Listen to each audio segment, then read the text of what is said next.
Oh, you can sit with me, Socks. Let people see you. He's drowsy and annoyed. He was up all night. Bernard Socks, weren't you? And waking me up every couple of hours, wanting to tell me stuff or shout at me or wanting food. You're going to sit nicely? Nope. Welcome back, everyone, to my bookish channel. The last couple of days I've been talking about penguin books in my life and how important they've been, and rummaging through a whole heap of elderly penguins. And what struck me was thinking about oh, he's back again, bringing more coffee. Thanks, Jeremy. He's determined to get into these videos, just as determined as the cat is to get out of them. Anyway, I can't even reach that coffee, but I'm not asking him to come back.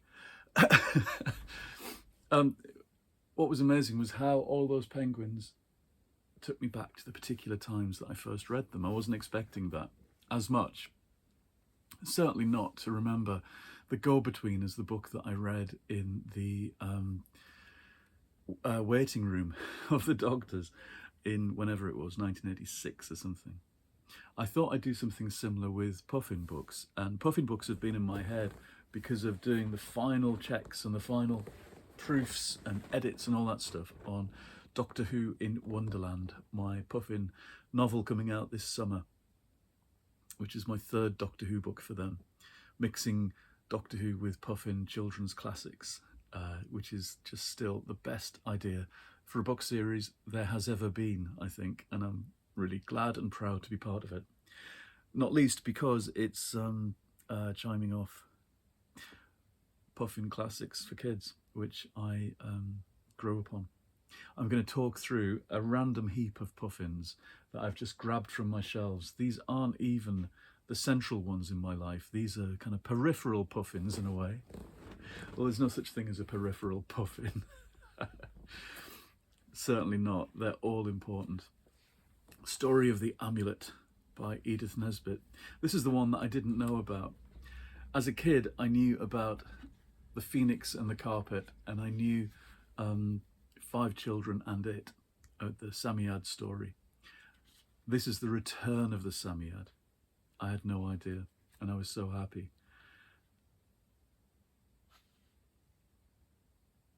To discover that there was a further adventure, further nonsense. And this one is even more generous as a story, I think. There's more going on.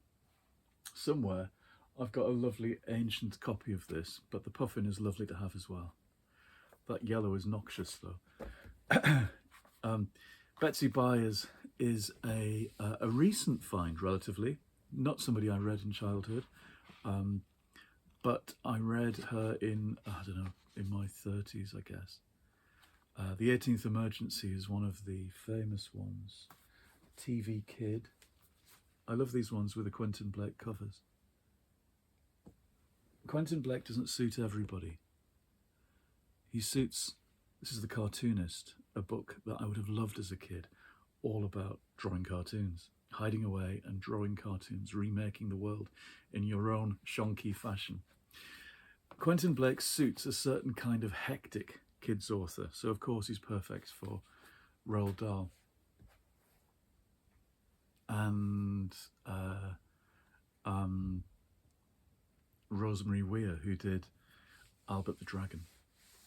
He's not perfect for everyone. As I said before, it's very funny when Quentin Blake draws Beatrix Potter characters. That was very, very funny, and all the Beatrix Potter fans went crazy. These are the Little House books, Little House on the Prairie. I didn't read these till adulthood as well, I don't think. I might have read one or two before that. But I sat down and read the whole lot at some point in my 20s. It was a TV show, of course, I knew very well. And the books, as we know, are very different. Little House in the Big Woods. This, in some ways, is the most atmospheric one. All about bears in the woods and the snow and when they pour hot syrup into the snow to make candy at Christmas. There's a book somewhere on my shelf of all the Christmas chapters from all the Little House books put together in one Christmassy volume. Little House on the Prairie, which is really what the TV show focuses on. And this one, On the Banks of Plum Creek. I think this is the right order. I love this series, this particular set, although I did buy a newer set with fancier covers by the shores of Silver Lake. The Long Winter. Actually, this one is very atmospheric. That's the one where they have to travel through the blizzard just a few yards from the schoolhouse home, all holding hands.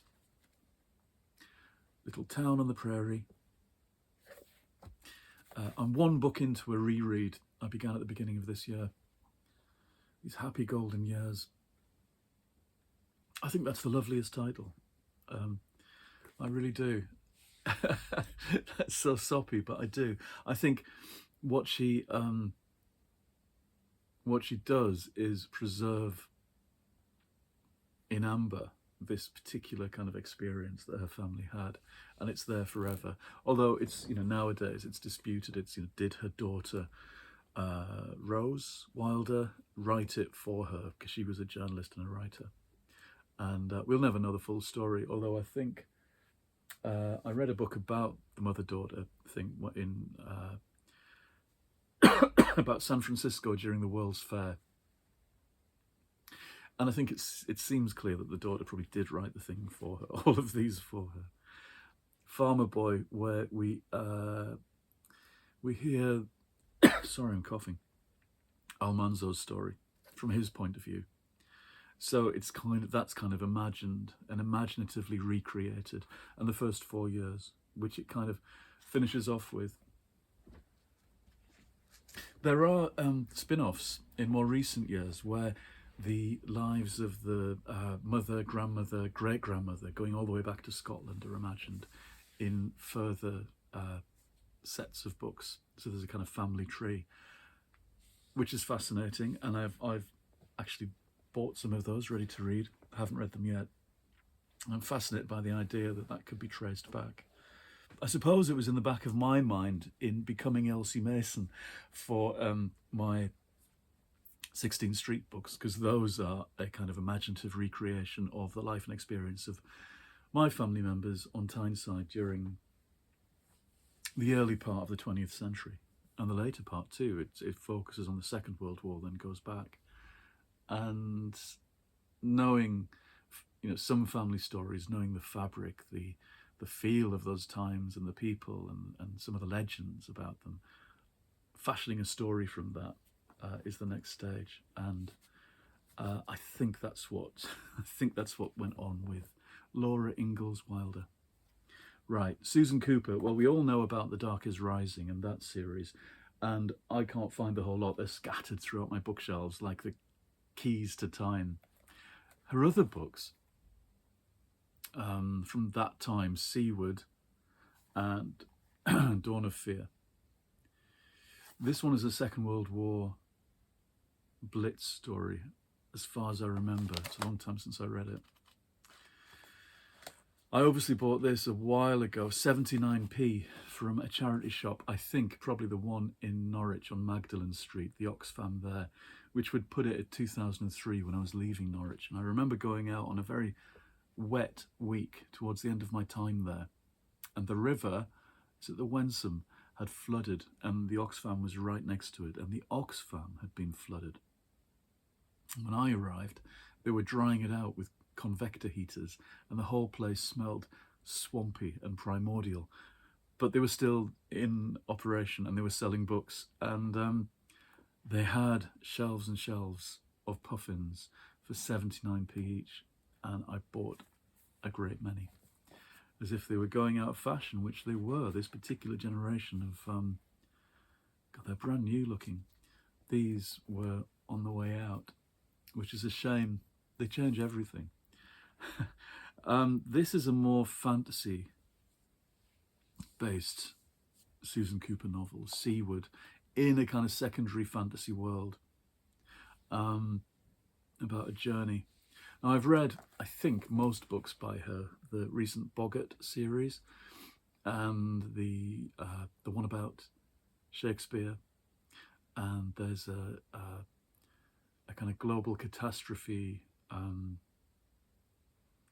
climate change novel, and a couple of others. And she's always interesting. She writes very densely woven fiction, I think, full of myths and signs and little echoes of older stories. I'd still think, and I will always think, that The Dark is Rising is her masterpiece, of course. The best one of which is the second book, The Dark is Rising. I used to reread it every Christmas. I've not done so for a couple of years. I think since everybody started talking about it, there's suddenly, you know, a radio series and all these people going on about it. And once people start doing that, it puts me off a bit. That's one of my favourite Puffin covers ever. Worzel Gummidge, again, I was going to say rides again, because on the front, he's riding backwards on a pink cow while dressed as Santa Claus. Best cover ever. And look at the figures on the back, they're so spooky. The Worzel Gummidge books, I think, are fab. The later ones, not so much. And I also like the TV adaptations of their own series by Willis Hall and Keith Waterhouse. But there's an atmosphere to Worzel Gummidge. I think one that's picked up slightly in the recent TV adaptation. But what they forgot about, as many TV things do these days, is the story. And although the Mackenzie Crook thing looks and feels right and does so many things right, it has that arrogance of, well, we'll just chuck out the old stories and make up new ones, or just do our thing. And they forget that people like Barbara Youth and Todd were really good storytellers, and you don't have to muck about, you know. It's like with Agatha Christie or Arthur Conan Doyle or H.G. Wells. If you're adapting them, listen to their stories in the first place, reread them. They know better than we do usually. It was early September, and John and Susan had come to spend the last fortnight of their summer holiday at their old nurse's home in Scatterbrook. She was married now, but her sister, Mrs Braithwaite, was still at the farm, and so was Farmer Braithwaite, and so was the tortoiseshell cat. Everything, or nearly everything, looked exactly the same. Everything smelled exactly the same too, and the scent of dough rising in the big earthenware crocks before the kitchen fire gave them a hungry feeling. Out of doors the smells were different because their last visit had been made in the spring, when moss and bricks were damp and hens walked in a finicking way through mud, and even the hay in the lofts had a faint musty tang about it. Now the lavender was dry on the hedge, and the straw smelled hot and summery. Susan wrinkled up her nose and sniffed as soon as she and John were left alone together. "I wonder if we shall see Worzel Gummidge," she said. "Oh, I do hope he hasn't left Scatterbrook." Worzel Gummidge was the scarecrow who used to live in 10 Acre Field and scare away the rooks when he was not doing more important business of his own. John and Susan had made friends with him in the spring and had met a whole lot of other queer scarecrows. Upsa Daisy, who had 3 legs that had once belonged to a milking stool. Hannah Harrow, she was always limp and sad because she was stuffed with sawdust and the mice had been at her. And Earthy Mangold, who had married Worzel Gummidge last spring, just before John and Susan left Scatterbrook. "I don't think he'll ever go away for long," said John. "I think he'd always come back for something." "Yes," agreed Susan, "he'd be an awfully bad packer. Not that he's got many clothes to pack, of course. He's got his bottle straw boots and the squire's trousers and the vicar's coat and string braces," said John. "But only one of each, and if you've only got one of each, there's nothing to pack." "Oh, all right," said John. Just then Mrs Braithwaite called them in to tea. new scones, clover honey, milk, and dark homemade cake that was soggy in the middle and tasted of toffee. I could just go on reading that all day. It's that feeling of summer holidays, and that thing about the hot straw and the sun and the smells of summer. And of course, the times that you read Puffin books were often the summer holidays. One of my favourite stories to, I've told it again and again, but not here, was when I was 9 and we had a horrid teacher. It's awful. She'll still be around, and I keep saying she's horrid. She was the one that took me aside and said, learn to be more like the other boys, Paul. Otherwise your life will be miserable. And we know what she meant in retrospect. Try to fit in, she told us. Told me. Anyway, she went off ill at some point, and the rest of our school year in 1979 was taught by Miss Longstaff, who looked like Barbara Streisand, and she wore a purple poncho and rode a bike. Or she walked home from school, down the burn and through the hills, with a crowd of kids around her, all singing as if she was in The Sound of Music.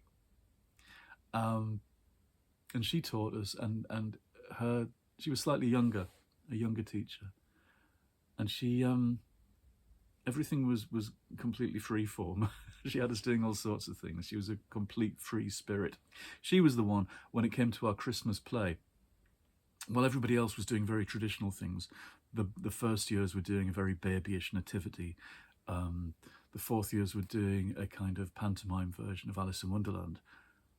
Our class of 9-year-olds did a musical version in 20 minutes with expressive dance moves of Ibsen's Peer Gynt, featuring the music of Grieg with a kind of disco beat. And we were all trolls, writhing about and making up our own dances. There was no story as such. It was our expressive version of Ibsen and Grieg.